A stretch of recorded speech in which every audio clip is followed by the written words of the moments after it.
Welcome back, ladies and gentlemen. Today we're going to be talking about the southern part of Africa, specifically the southernmost part of Africa, South Africa. And we're going to talk today about the original colonization of that area from approximately 1488 all the way through approximately the 1870s or so. The reason we have to stop in the 1870s is there are two very important wars that are going to occur that we're going to take an entire separate lecture on. You're going to conclude this week by working on a worksheet talking about the results of all of that, and that is apartheid. Apartheid is something I could certainly lecture about, but really I think it is best researched yourself so that you can understand a little bit clearer what's going on with apartheid. So that will take the place of our third lecture for this week, just so you have an idea of where we are going. Now, with all of that said, let's get back to the roots of the Cape Colony.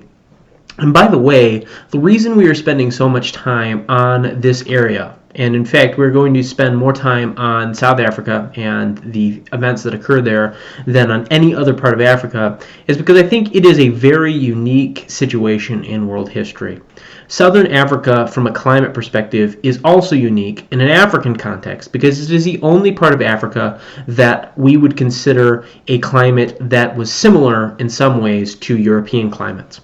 If you go to the southernmost tip of Africa, seeing as most of Africa is in the southern hemisphere, it is actually cooler in southern Africa than it is in northern Africa. And of course, I know you know that, but it helps to just think about that and realize what in context that means. That means that for Europeans, the only really place that was close to their own areas was southern Africa. And so this is going to lead to a much stronger colonization effort in South Africa than any other place in Africa itself. In fact, European colonization of Africa dates almost as far back as European colonization of North America does. And remember, the first permanent English settlement in the New World was Jamestown, or excuse me, not in the New World, in North America was Jamestown in 1607. And we have Dutch colonists in South Africa in the 1620s. So we have a very similar amount of development in South Africa as we do in North America. And obviously South Africa and the United States are in very different places and had very different experiences. And I think it is well worth our time to understand why that is the case and what happened along the way. The first notable difference between the United States and South Africa certainly is the identity of the people who first colonized the area. And in fact, in order to understand that, we have to go all the way back to 1488, a topic and a date that hopefully you're familiar with. Of course, 1488 is the year that Vasco da Gama discovered a way around the Cape of Good Hope. And remember that the trick to getting around the Cape of Good Hope is that when you are close to land, the winds and the current blow you in a westerly direction, which you'll know is not the direction you want to be going to get around the Cape of Good Hope. Instead, what you want to do is you want to sail directly south, and then the winds pick up and will take you east along with the current and will kind of slingshot you around Africa. And remember, Vasco da Gama found this. By the way, something I didn't mention when we mentioned the end of Portuguese exploration by this discovery of the sea route to India is that Vasco da Gama last saw African coast on the west side, and 93 days later he finally touched down on the east side of Africa. By the way, that journey on land was only a few hundred miles. He had sailed more than 4,000 nautical miles. So this was quite the feat, okay? Oftentimes we think, wow, this is the first guy to round the Cape. How complex was that? But actually, he did something that was pretty impressive. He navigated 4,000 miles in directions that would not make sense immediately.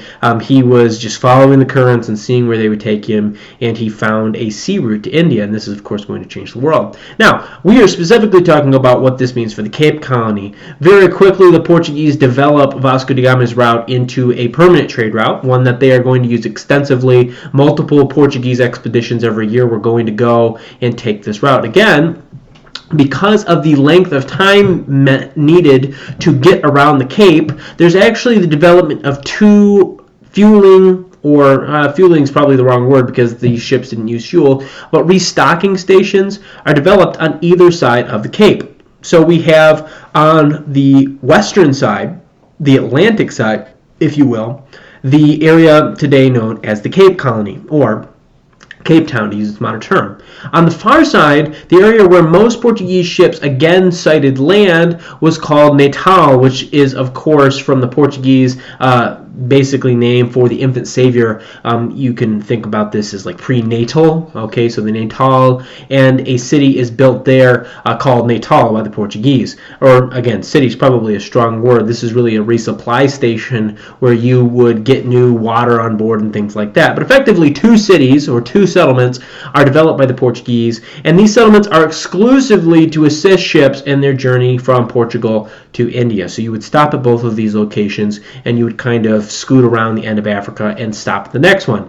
The trip from India to Portugal was much easier because rather than going far out to sea, you could just sail really in sight of land right around the tip there. And so you didn't necessarily have to stop at both places on the way back. It was easy to get back, but it was difficult to get there. So both would be in use on journeys to India. Now, as is the reality with any of these posts, if you had a very sick man, you probably didn't want to take him on the boat for the next 90 to 60 days, depending on what technology you were using between the 14 and like 1700s. And so you probably left him at the supply station, and he could do one of three things. He could wait for the next ship and jump on that ship and work on that ship. That was certainly allowable. He could jump on a ship returning to Portugal. That was allowable. Or finally, he might be stuck there for a long period of time, and he might actually decide that he liked where he lived there better than anywhere else. And this is what slowly occurs in the 1500s. A few Portuguese men married some local women and began colonizing the region around these settlements because, again, they decided that their lives were better there. There was almost unlimited amounts of space, it seemed like, and you could set up a farm and live very comfortably in this area of Africa. And so many Portuguese sailors are going to begin to do this. Now, things change in the early 1600s. Approximately 1625, the Dutch had been slowly taking control of Portuguese shipping in the Indian Ocean. In 1599, the Dutch captured a Portuguese ship with charts showing their exact trick to getting around the Cape of Good Hope. Again, if you think sailing around the Cape of Good Hope doesn't sound that impressive, it took the Dutch more than 100 years to figure the trick out, and it took the English another 50 years after that to figure it out. So it is difficult to get from Europe to India. It is not an easy journey in these first few hundred years of that trip even being possible. But the Dutch get these charts, and using these charts, they begin to explore the East, and they actually begin forcing the Portuguese out. The Portuguese had not really updated their settlements or their ships. The Dutch were sailing top-of-the-line new models with well-equipped cannons and had significant money at their backs, where the Portuguese had really spent most of the cash they'd made on foreign wars and different things like that. The Portuguese simply didn't have the military strength to continue to maintain all of the colonies that they had created, and so the Dutch began the process of occupying many Portuguese colonies. And one of those colonies, especially as the Dutch began heavy trade with the East, was the Cape area. And the Dutch, on the other hand, as opposed to the Portuguese, decided to actually invest in this colony. The Portuguese didn't invest in the colony. The fact that some Portuguese sailors decided to stay on was acceptable, but was not necessarily supported. It wasn't as if the companies or the captains were helping these guys. They were really out on their own, and in many ways they adapted more to native techniques than they did to European techniques. You know, their wife would teach them how to plant, or they would learn from the local villages how to raise farms in an African style. So many of these Portuguese sailors were more assimilated into the native culture rather than creating their own culture. But the Dutch not only came with development in mind, but they came in large numbers. In fact, by the mid-1700s, you have more than 30,000 Dutch colonists in South Africa's Cape Colony alone, and that doesn't even include the Natal, which had another 15 to 20,000 Dutch immigrants. So there's approximately 50,000 Dutch people in southern Africa by the 1720s. And that's not an incredibly impressive number. Certainly in the United States, or the American colonies, as they would have been called at this time, we have population in the millions, but this tends to be an exponential thing. All right, that's how babies and that kind of thing goes. They tend to be exponential. So the fact that there is a core of 50,000 Dutch settlers means that in 100 years there will be millions, and so on and so forth after that.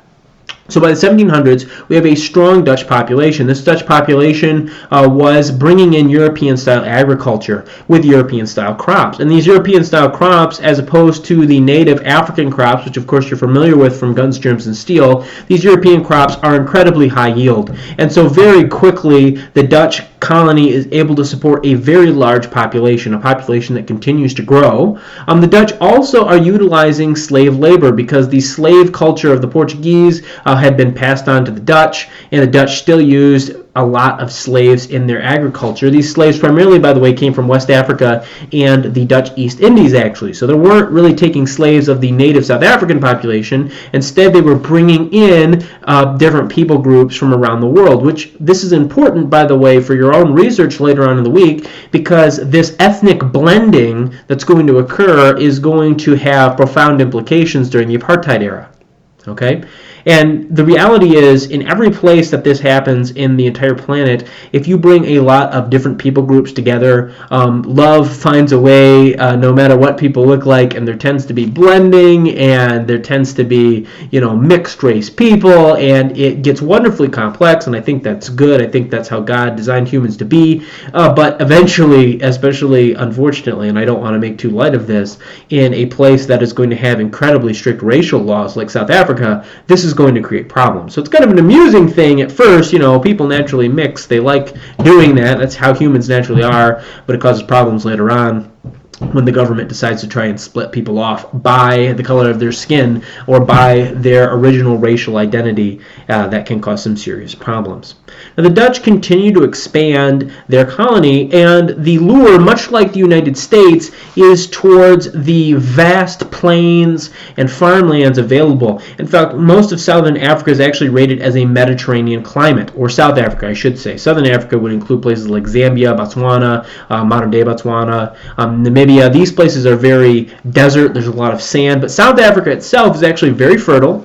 It contains a lot of good, fertile land for European agriculture. But as more and more Dutch immigrants poured in, as the original Dutch immigrants had more and more children, this colony didn't feel big enough anymore. And so many of these Dutch settlers decided that they were going to push deeper and deeper into Africa. And so more and more of the habitable space of South Africa, this really nice Mediterranean climate area, is occupied by these Dutch settlers. And eventually more than 100,000 Dutch settlers are going to occupy the area. Now, this is problematic because the southernmost parts of South Africa were relatively uninhabited. There were some natives, but they were few in number and they were not well developed. And again, because of Portuguese involvement in this area for more than 200 years, in many ways they were quickly assimilated into the Dutch culture. They all learned Dutch. Their skin color was very close to that of the Dutch, and so they disappeared into the Dutch population very, very quickly. And really the only people that were distinctly different were those that were being brought in as slaves. But this later expansion in the 1700s is going to bring the Dutch into conflict with two separate large groups of native Africans, and that is the Khoisan peoples, who are commonly referred to as the Bush people, very few of them left today, and the Xhosa people, who are dark-skinned. And both of these groups are significantly better developed and have much stronger agricultural systems than those that lived farther south. They're capable of putting together raiding parties to fight back against the Dutch immigrants. They're able to organize their states to push back on these Dutch immigrants. And so what we have is border fighting. And of course, as Americans, we are familiar to some extent with this. Think of the Wild West and Indian raids on settled land. Although, from the accounts of the era, it appears that this was significantly more violent. I don't remember in my study of American history any time where American troops or American settlers, went out and hunted down and killed more than 2,000 natives in less than a year and captured 600 more to use as slaves. I'm not familiar with any event like that. Despite the fact that the United States definitely had some failings in their integration and their dealings with the Native Americans, the Dutch interactions with the native people in Africa were much, much worse and much more violent. In fact, there's this quotation by one of the English doctor who went and worked in this area, and he said that the Dutch farmer cannot walk more than 500 paces from his housestead without going armed. Basically, if you walk too far from your house, it was possible that the natives would jump out and ambush you and kill you. And by the way, that is a two-way street. I don't think that the Dutch are solely responsible for it. I think the violence had to have been two-way.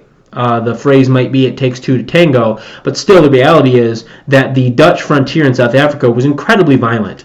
And of course, as we can imagine, the Europeans won by nature of having firearms and better organizations. In fact, the Dutch began organizing groups called commandos.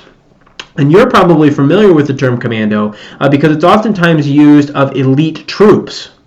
But actually, that's not what the word means. The word is actually a Dutch word, and it really means it's kind of analogous in its original usage to kind of like a roving band of soldiers, like a mounted band of soldiers almost, a band of soldiers that moves from place to place quickly, which really, if you think of special forces, that idea is still there, right? They're commando units because they start in one location and they get to another location really fast and unexpectedly. That's the benefit of cavalry, right? They're somewhere you don't expect them to be, and they cause problems for you. So these commandos are organized to kind of fight back against the native Africans, and this is successful.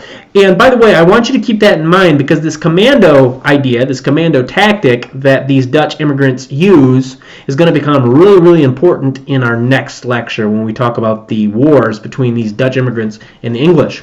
So let's talk about the English. If you're familiar with the Cape Colony, you will know that at one point it was part of the British Empire. And in fact, you might be wondering right now, why are we still talking about the Dutch? Wasn't it the English that colonized the area? And of course, in reality, it was the English that did most of the colonizing. At least they brought more people in than the Dutch ever did.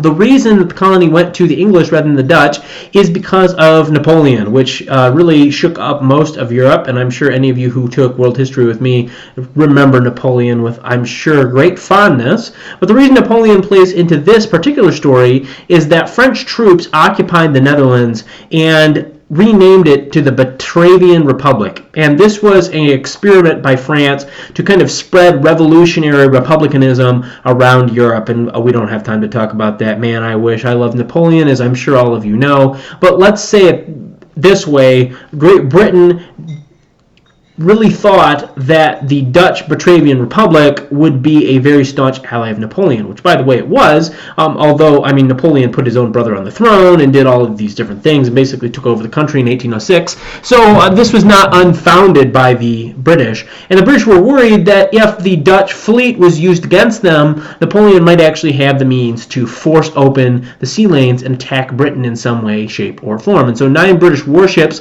sailed to the Cape Colony in 1797 and took control, and this was very easy because the Dutch didn't have any troops in South Africa. And so the English took over. Now the English actually returned the colony to the Batavian Republic in 1803. In 1803, there was a wind down in the conflict between Napoleon and the British. It looked like there might be peace, but that peace did not last. In 1804, the war's back on. In 1806, Napoleon was making his power play to absorb the Batavian Republic into France itself, which he did. And so the British decided to take over the South African colony to safeguard it from the French. And by safeguard it, they really meant they were going to take it over for themselves. And in 1804, the restored Dutch Republic, knowing that they could not possibly defeat the British for this piece of territory, signed it over to the British. So by 1814, we have a permanent English colony in South Africa. Now, the English, having lost their major colonies, obviously about 40 years beforehand, had been looking for areas to colonize. And the area that they had settled on was the Commonwealth of Australia. And you're familiar, of course, with Australia, something that we haven't discussed in geography yet in detail, but we will. And the Dominion of Canada. But they still had a number of people looking to find a place to settle. And so South Africa really appealed to many people in the British Empire. We see a huge wave of English settlement. And the problem is that many of these English settlers come in and they displace the Dutch settlers from previous times. The reason for this is law was on the English side. The governors were English, the lawmakers were English, all of the legal institutions of the state were English. And so in general, we see the Dutch inhabitants pushed further and further away from the coast. And in fact, many of these Dutch inhabitants began to enter into the center part of South Africa. And this leads to 2 names that you might be very vaguely familiar with. That is the Boers, which literally means farmer in Dutch, or in Afrikaans, which is the language that these Dutch immigrants have now begun to speak. It's picked up Portuguese and English and native loanwords, and it's become its own language, Afrikaans. And the other word for them is Trekboers. And Trekboers literally means landless farmers or nomad farmers. And these are people that would move huge distances and then settle down. So it wasn't like they were actually nomads. They weren't like roving around the middle of this southern Africa. But they picked up and they would sometimes move their family as many as 500 miles. In some ways, I'm reminded of the American expansion west. And I see a lot of parallels between South Africa and the United States. There's a lot of interesting similarities. The major difference is in my opinion, South Africa was a lot less good at integrating its populations. And so we have a strong English presence on the coast. We have a strong Dutch-descended presence in the center. We have Africans and former slaves dotted all around, and none of these groups mesh. None of these groups assimilate into one another, and it's kind of problematic. Everybody's kind of grinding each other's gears. There's a few too many people and a little bit too much space, and it's going to cause some problems. Now, all of those Dutch immigrants actually leave the Cape Colony. They leave the legal boundaries of the Cape Colony, and they actually set up two independent colonies. One's called the Orange Free State, orange being the color of the Netherlands. And so Free State obviously meaning its own separate area. And we have the Transvaal, the Transvaal meaning the faraway field, effectively, is what it means in Afrikaans. And so these are two nations that literally found themselves in the interior of Africa. These are European nations with parliaments and are governed like European nations. And this occurs in the 1850s. And in fact, these two nations actually signed treaties with the British guaranteeing their sovereignty. They are real nations. The British agree not to attack them or not to do anything about them as they take over much of the territory that these Dutch immigrants had passed by. So we have a very unusual situation in southern Africa where we've got European nations effectively in Africa. These are not areas really where the Europeans came over and took over Africans. There are Africans certainly living there, but they are really displaced, and we have these separate nations. Very, very interesting. And of course, that is why today Afrikaans is its own separate language. We have separate nations developing their language completely separately from Dutch. And while if you speak Dutch, you can understand Afrikaans and vice versa, they are distinctly different. And if you wanted to study one, you would not study Dutch. If you wanted to study Afrikaans, you would study Afrikaans. It would be different. And if you wanted to study Dutch, you would study Dutch. So it's really quite interesting what's going on there. Now, these Dutch republics, in my opinion, probably would have had quite the chance at being their own independent nations, and wow, what a different place Africa might have been had that been the case. But unfortunately for almost everybody involved, these two Dutch nations, unbeknownst to them, stumbled upon an incredible field of resources, specifically two resources, one of which you probably couldn't guess, and the other which might surprise you, although I'm sure all of you are familiar with it. The first is gold, and that is discovered in the Transvaal. And as you know, anytime there's a gold rush, people are very interested. And the British, among everyone, very interested in the gold fields and wanting to get a cut of those profits, to say the least. The other resource, and this is discovered, by the way, in the Orange Free State, is diamonds. And if you didn't know this, I will tell you now, a vast majority of diamonds in the world are mined out of South Africa. In fact, South African diamond mines equate for approximately 90% of the diamonds in the United States. So if your mom has a diamond in her wedding ring, which she probably does, odds are that it is from South Africa. And most diamonds are from South Africa. This has eventually, by the way, led to an ethical question in the world of diamonds.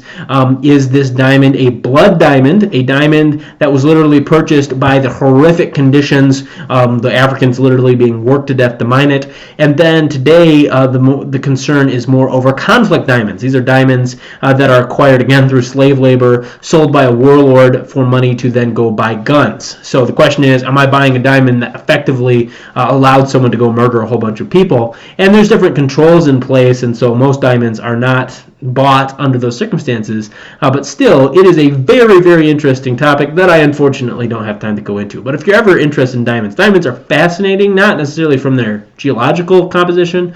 I'm sure Mr. Trott would love to tell you about that. But the history of diamonds, especially the history of diamonds in South Africa, absolutely fascinating. I'll leave you with one last little bit of information that I think you should think about and should find interesting.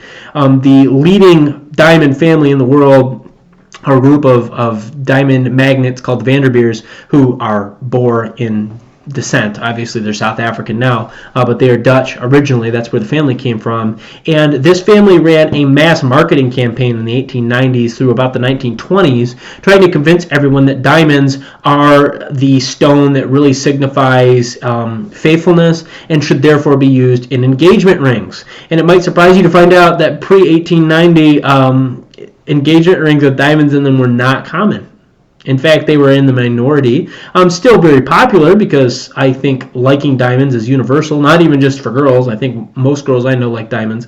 But I think even a guy seeing a really high quality diamond in the light can say, wow, there's something nice about that. But they were not the universal. Whereas today, you would probably be ridiculed as weird if you did not have a diamond in your engagement ring. Sorry, guys. That's going to be a big chunk out of your wallet someday. And ladies, I'm sure you'll enjoy it anyway. But I think it's really interesting that a marketing campaign convinced people that's what they needed to get engaged. And by the way, I'm not saying that in a high and mighty kind of way. I bought my wife a big honkin' diamond ring when I proposed to her. So I fell for that just like everybody else in the United States. But still, it's interesting, you know. So guys, maybe when you start your own business someday, you can convince everybody they need your product to do something. That might be interesting. That's where we're going to conclude today with that discovery of gold and diamonds in these Dutch republics. And we're going to talk next time about what the British do about this and the two wars that are going to be fought generally over this issue. There are some other things that we need to talk about and understand, but generally this is going to be what starts them.